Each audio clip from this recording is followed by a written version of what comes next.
अस्सलाम वालेकुम, मेरा नाम हुसैन जुल्फ़िकार है और मैं रेसिकेम प्राइवेट लिमिटेड में सेल्स एंड मार्केटिंग के फ़राइज़ अंजाम देता हूँ। आज की इस प्रेजेंटेशन में हम कंक्रीट के अंडरग्राउंड वाटर स्टोरेज टैंक्स की वाटर प्रूफिंग का सिस्टम डिस्कस करेंगे। सबसे पहले तो जब अंडरग्राउंड टैंक की कास्टिंग होने से कास्टिंग करने का हम इरादा रखते हैं या कास्टिंग करने से पहले ज़मीन में खड्डा खोदा जाता है।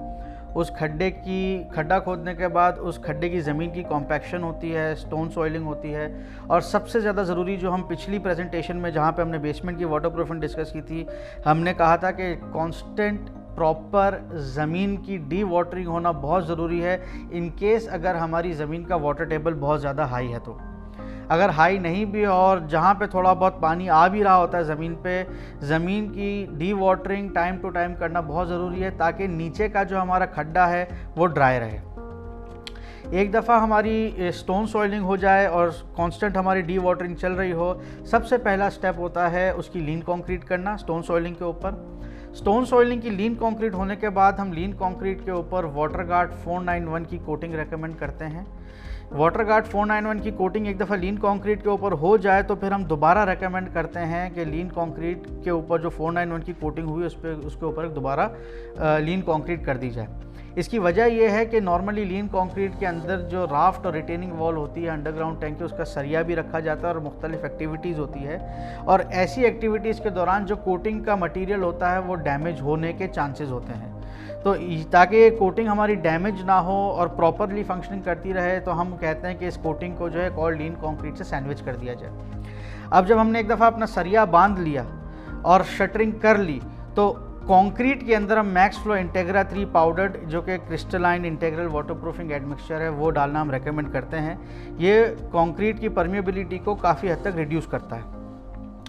मैक्स फ्लो इंटेग्रा 3 के एडिशन के बाद हम नॉर्मली ये भी रिकमेंडेशन होती है कि राफ्ट और रिटेनिंग वॉल, चूँकि नॉर्मली ओवर अंडरग्राउंड टैंक्स जो हैं वो बहुत छोटे होते हैं, तो इसकी जो रिटेनिंग वॉल है इसकी पोरिंग 1 गो में कर ली जाए ताकि कंक्रीट का कोई जॉइंट ना हो। लेकिन इन केस फिर भी अगर जॉइंट आता है या जॉइंट रखना पड़े किसी वजह से, तो जॉइंट के ऊपर जहाँ पे जो भी कंक्रीट के जॉइंट्स हैं उसके ऊपर रेसी स्वेल बार प्रो 60 स्वेलेबल बार की एप्लीकेशन होनी चाहिए। ये स्वेलेबल बार जब पानी के कांटेक्ट में आता है तो ये फूल जाती है जिसकी वजह से जॉइंट के ज़रिए पानी पेनिट्रेट नहीं करता। इसके बाद जब हम डी शटरिंग करते हैं तो डी शटरिंग में अगर हमारी कंक्रीट की क्वालिटी अच्छी है, फॉर्मवर्क अच्छा है, तमाम चीज़ अच्छी, तो कंक्रीट में किसी किस्म की वॉइड्स, हनी कॉम्बिंग या रिपेयरिंग नहीं आनी चाहिए। लेकिन फिर भी इन केस अगर कोई इस तरह की चीज़ आ जाती है तो उसकी repairing patch 365 plus repairing motor से की जा सकती है। अब हमारी कंक्रीट की पोरिंग भी हो गई, शटरिंग भी खुल गई, उसकी अगर कोई रिपेयरिंग है तो वो भी हो गई, तो अंदर बाहर कंक्रीट के तमाम एरियाज़ पे वाटर गार्ड क्रिस्टा कोट 101 की कोटिंग की जाती है जो कि क्रिस्टलाइन वाटरप्रूफ कोटिंग है। ये बेसिकली पॉजिटिव और नेगेटिव प्रेशर से जो है पानी को कंक्रीट जो है इससे डैमेज नहीं होती पानी के इफ़ेक्ट से।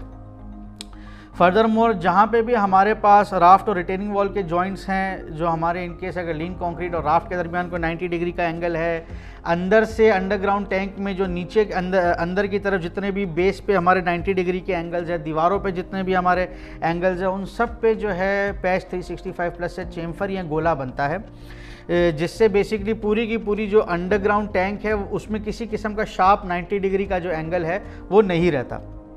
उसके बाद जितना भी हमारा एरिया है अंदर बाहर से हम उसको प्लास्टर करते हैं। प्लास्टर के मटेरियल में एक सीमेंट के बैग में रेसी SBR 5850 1 किलो और सिलमिक्स 1 लीटर ऐड किया जाता है। उसका मोटर बना के इसका इंटरनली और एक्सटर्नली प्लास्टर किया जाता है और प्लास्टर होने के बाद उसी प्लास्टर्ड सरफेस पे वाटर गार्ड 491 की पूरी कोटिंग की जाती है, जिसके बाद हम थोरो एक इंस्पेक्शन करते हैं, पूरी फाइनल इंस्पेक्शन करते हैं। इंस्पेक्शन के बाद बैकफिल करने से पहले यहाँ पे फ्लड टेस्ट का एक स्टेप जो है वो बहुत ज़रूरी है। सबसे पहले हम क्या करते हैं कि यहाँ पे बाहर से हमारी डी वाटरिंग बैकफिलिंग से पहले ऑलरेडी कॉन्स्टेंटली चल रही है।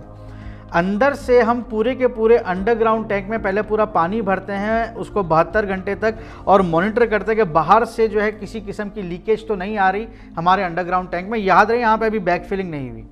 इनकेस अगर कोई अंदर से लीकेज का कोई पॉइंट होता है और बाहर लीकेज नमी वगैरह जो है वो हमें जाहिर होती है, तो सबसे पहले तो उन पॉइंट्स को हम केटर करेंगे, मेक श्योर करेंगे कि वहाँ पे किसी किस्म की लीकेज नहीं है।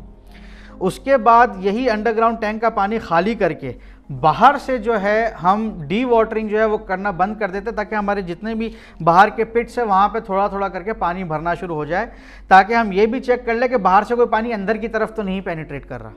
ये पूरी एक्टिविटी करने के बाद, थॉरो इंस्पेक्शन करने के बाद ही हम बाहर के जो हमारी अंडरग्राउंड टैंक है वहाँ पे मट्टी डाल के इस पूरे की पूरे अंडरग्राउंड टैंक को फिनिश करेंगे। हमें सुनने का बहुत बहुत शुक्रिया।